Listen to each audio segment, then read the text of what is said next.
you doing?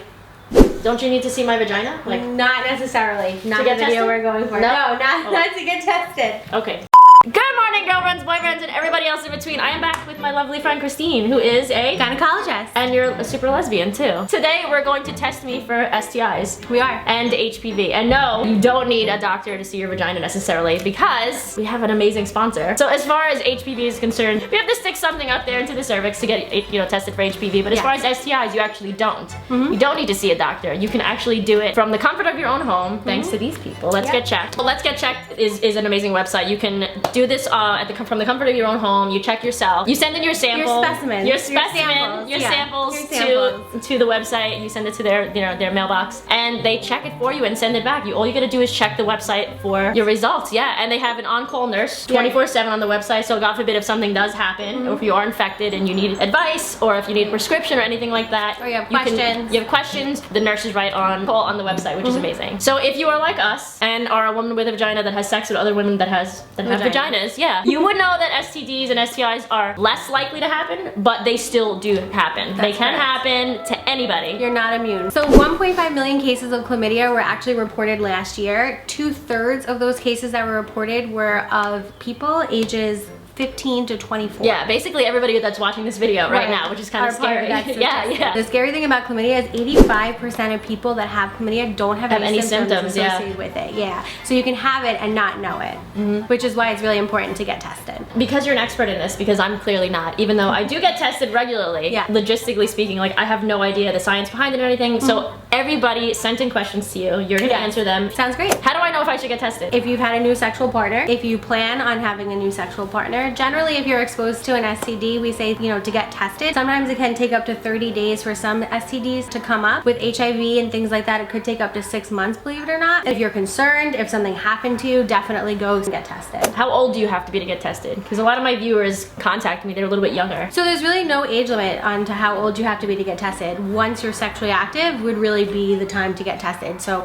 everybody is sexually active at a different age. If you're 13, 14, 15, 16, 30, go get tested. So how long does it take to get your results, if you are, positive or negative with Let's Get Checked? So Let's Get Checked has a really quick turnaround time. It's actually only 2 to 5 days, which is pretty quick. Doctor's offices take usually a week or two, actually. My office is about 7 to 10 days, depending on what we're testing for. Exactly. For a pap smear, it's about 7 days. What does the test actually test for? Okay, so there's 2 different Let's Get Checked boxes that we have here. So in the blood test, they're checking for HIV and syphilis. In the urine test, they're checking for gonorrhea, chlamydia, and something called trichomonas, which are all spread through sexual contact. So the second box checks for HPV, which is the human papillomavirus, which is a virus that generally innervates the cervix. So it does give you a cervical swab that you have to do, This you do have to put in your vagina or your partner, but you can still do it in the private. partner. You do it yourself, man. But you can do it in the comfort of your own home. It's super secure. You're very good about it. Yeah, and the instructions that come in the box, it's not that hard super simple to fuck it up. Nobody needs to be afraid of getting tested anymore. Yeah. Do most lesbians use protection? You and quite other lesbians have talked about how girls taste. Does that mean that not everyone uses dental dams? I have talked about that. You have talked about I have talked about that. But I get people tested before I sleep with them. So it's a double-edged sword. Right. The quick answer is no. I've been a lesbian for a long time. I have personally never used a dental dam. Right. Have you ever used a dental dam? No. The caveat to this is you have to get tested. If I'm negative and you're negative, essentially we are safe to practice sex. However, there are some things that you can't test for. So genital herpes is one of them, and genital warts are one of them that generally you don't get tested for that. You only find out about it if you have symptoms, if you have an outbreak. Exactly. So skin-to-skin contact is a way that you could spread genital warts in addition to genital herpes. A dental dam would protect you for those 2 things. So if you really want to have the safest sex possible and your partner is tested negative,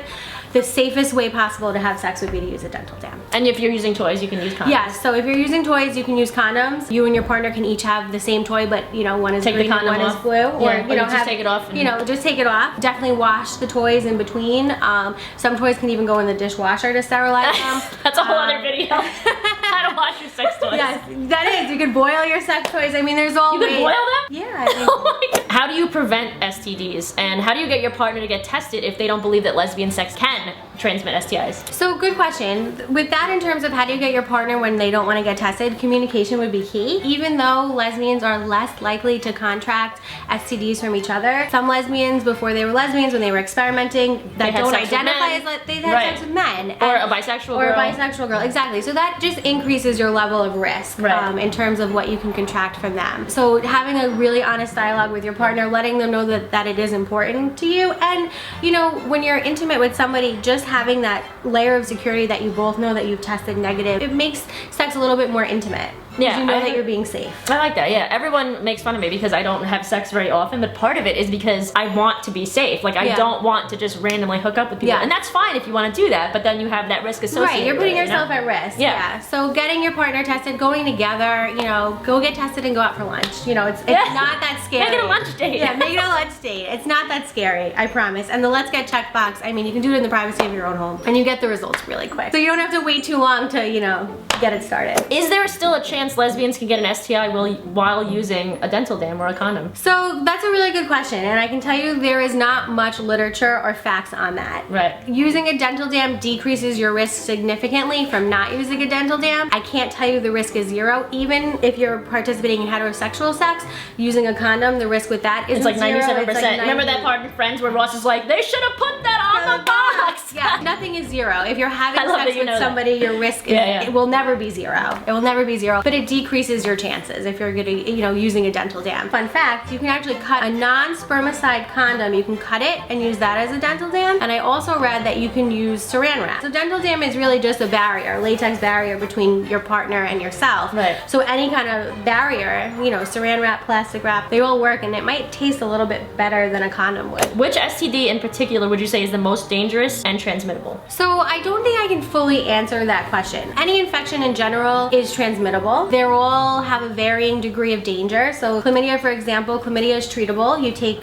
medication and essentially it goes away. However, we talked about before, 85% of people don't know they have chlamydia. So if you're one of those 85% and you have chlamydia for 6 months, a year, 2 years, 3 years, that can actually lead to something called pelvic inflammatory disease, which actually can decrease your risk of getting pregnant in the future. So really, that to me, as somebody that wants to have a child, that's dangerous. That's a big deal. In terms of the viral diseases, so HIV, hepatitis, there are treatments, you know, on the market now. They're not as uncurable as they were in the past. However, they are a lifelong condition that you will have. You know, it's a tricky question to answer. Every single infection or every single STD itself carries its own risks associated with it. So I wouldn't say that one is worse than the other. They all have some level of danger, some level of consequences associated with them, especially if you have them chronically for a long time, undiagnosed. And untreated. And untreated, yeah. So getting diagnosed and treated or on some kind of program in terms of HIV or hepatitis is really what's important. Are STDs more prominent when giving or receiving? I don't know the answer to that question. I feel like, to be honest, my answer would be it's probably equal. I think it would be more likely when it's genital to genital because it has so your mucous membranes are coming in contact. Right. So that definitely puts you at risk.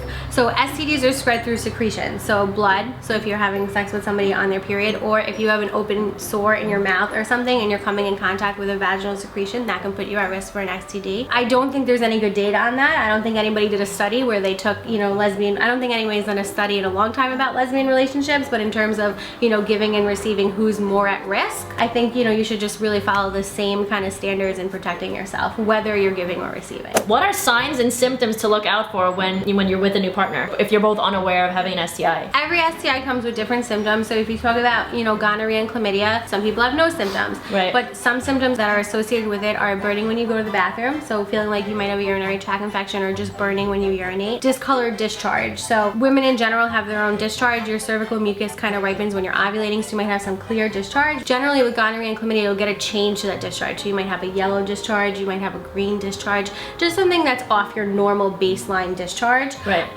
With herpes, you may not have any symptoms.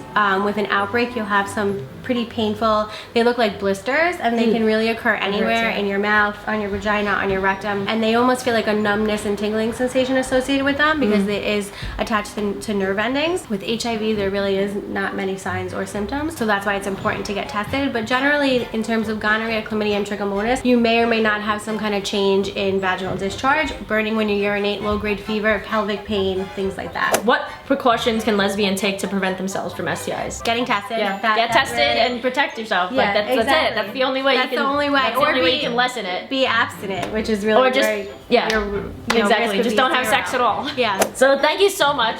Again, this is like a video series this we're is our doing. third video. This is our third So video. exciting. You're amazing. Yeah. So click the like button if you think Christine's amazing. Thank you so much for Let's Get Checked. Yeah, thank you for sponsoring Yeah, this thank you for video. sponsoring us. This is really, this is an amazing thing really to do. awesome. Go and check them out if you want. I obviously am gonna check them out when I get home, and if you want to check it out, links in the description below. A lot of medical companies don't target women who have sex with women, which is nice. And a lot of, you know, at least That they are, I mean. At my office, particularly, our dialogue is a little bit different with our patients. Are you sexually active? Are you sexually active with a male or female partner, or both? For me, when I go to the doctor, they'll just assume that I'm sexually active with a man, and some people aren't really forthcoming with that information, and they'll just say no or yes, or you know, they won't be honest with their medical provider. I will see you guys back here in a few days with a brand new video. I love you. Bye. Bye. Most people assume that I'm a top, and it has nothing to do with me being small. It has to do with my attitude. My husband. This is Arielle, my girlfriend. Like the video if you think we look like brother and sister. Oh yeah.